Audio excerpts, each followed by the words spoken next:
Hi guys, Brain here today with another commentary video. Today I wanted to talk about kind of a issue that's kind of been on people's minds for a long time. Is should Dead by Daylight have a ranked mode?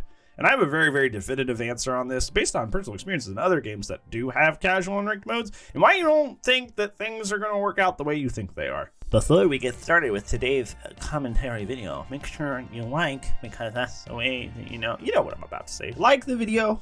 Make me, feel like I do a good job. Do the subscriber-oni so my daily uploads still show up on your homepage. You know. I say this every video. If you're not up at this point, then I don't know, you're not paying attention. But yeah, on with the video. So it's kind of been hotly debated, not even just like recently, but for like a really long time, that DBD should possibly, kind of branch out into having both a casual mode and a ranked mode. So casual survivor, ranked survivor, casual killer, ranked killer. And people seem to think this is going to be a band-aid fix that'll just come on and it'll snuff out all the issues that people are having with oh, well, everybody's sweating in Dead by Daylight and it's making the game miserable. And if we just separate the game into casual, then I can just go play casual. And I don't have to worry about ranked. And if you want to sweat, you can just go into ranked. I'm going to tell you right now. The reason other games have casual and ranked is because certain other games, like fighting games, like hero shooters, have skill. And skill is the main thing that is focused on in those games. That is the reason they have, separations with casual and ranked modes, because there's very little, if any, RNG composed in these game systems. So in a sense, TLDR, what I'm trying to say is they are fit for a ranked mode or a skill-based matchmaking mode, because things that in terms of the way the game runs and the way the game is competed with, there's not a whole lot in the way of RNG affecting that. I used to play Street Fighter 5. I'm bringing that up a lot on the channel. It was a huge part of my life. I competed for 2 years. It was really cool. It was a really fun part of my life, and I like it a lot. And it taught me a lot about competition and the way games work and how we should treat balancing in games and that sort of thing. And it was a really cool time. But one of the things that I remember very vividly was kind of this same argument we're having right now, because Street Fighter 5 does have casual mode and ranked mode.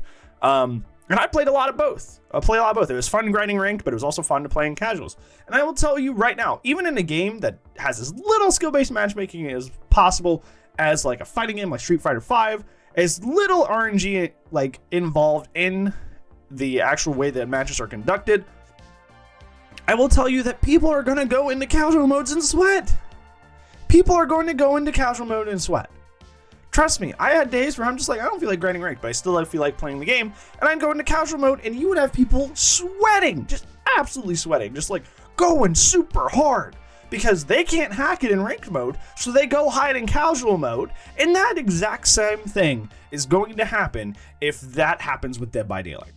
If we get a casual mode in Dead by Daylight, the same thing is going to happen. You're going to have the 4 slowdown Andes go into casual mode and just run that stuff. Unless they find a way to lock perks, which they won't. They won't. You're going to get those 4 slowdown Andes that run into casual mode and don't play in ranked mode. Because here's the deal. I'm sure you've noticed this. If a whole team is running Dead Hard, DS, Unbreakable, Borrowed Time, and it's a 4-man squad running that stuff, or if it's a killer running 4 slowdown, they're kind of bad at the game, right? They're literally requiring themselves to run so many second chance perks just to compete, just to stand a chance. Do you think that these people are a honorable lot who wants to test their mettle and fight against the best of the best? No, they're cowards. I'm not saying that every person who runs quad slowdown or quad meta is a coward and a whitey boy. But what I am saying is that if you need that many second chances, odds are you don't like the way that you played the first time. So you're counting on your backups to essentially save you. So that doesn't sound to me like the kind of person that would be brave and only go to ranked mode with their meta perks, with their meta setups. That is not the kind of person that sounds like. That sounds like a person that just wants to stomp people, and that's what happens in casual mode. And that was the same thing when I played in Street Fighter V. It wasn't, you didn't get a lot of people testing out a new character or just kind of playing for fun. You got people playing their main characters, playing top 5 characters in the game and going in and just using casual mode as a way to stomp people to feel good about themselves. And if you don't think that that's going to happen in Dead by Daylight, you're delusional. You're going to get blights running triple, double, triple, quadruple, bajillion slowdown. It's going to happen.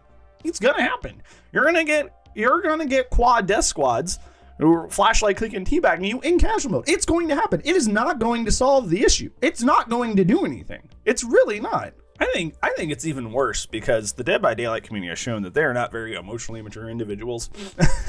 So even if we try to enact some sort of honor code of hey, don't run that stuff if you're going into casual mode, nobody's gonna listen. Nobody's gonna care. Nobody's gonna do anything about that. So I don't have faith that that's gonna work out. Just because I've played games that are actually skill-based and actually have little RNG. And even then, casual and ranked mode, you still get sweat lords that go into casual and just, raise a ruckus. So you're definitely going to have the same thing happen in Dead by Daylight. And it'll be infinitely more miserable because your queue times will then be long on top of still fighting all the things that you find annoying and frustrating in just, the general mode that we have together. So, I don't know. I actually don't know where this came from, to be honest. I don't know where this idea came from that oh, well, if we just put it in a casual mode, it'll fix everything. I mean, do you guys, did the people proposing this actually, play games that have casual and ranked splits? Do you understand that, people all the time go into casual modes and sweat? I don't know. I don't get where this kind of became our fictional saving grace, that if we just had this, it would fix everything. I don't know. I don't know where we came up with this idea, but, if you've actually played a game that has these, split modes, you know people go in sweat and casual. So, yeah, thank you so much for watching, friends. Do you think that a casual and ranked mode would actually do this game well, or do you think it would actually be catastrophic? Let me know in the comments below. Other than that, I don't think I have anything else for you. Hopefully I'll see you in the next video tomorrow. And if I don't, I'll see you when I see you, friends. Goodbye.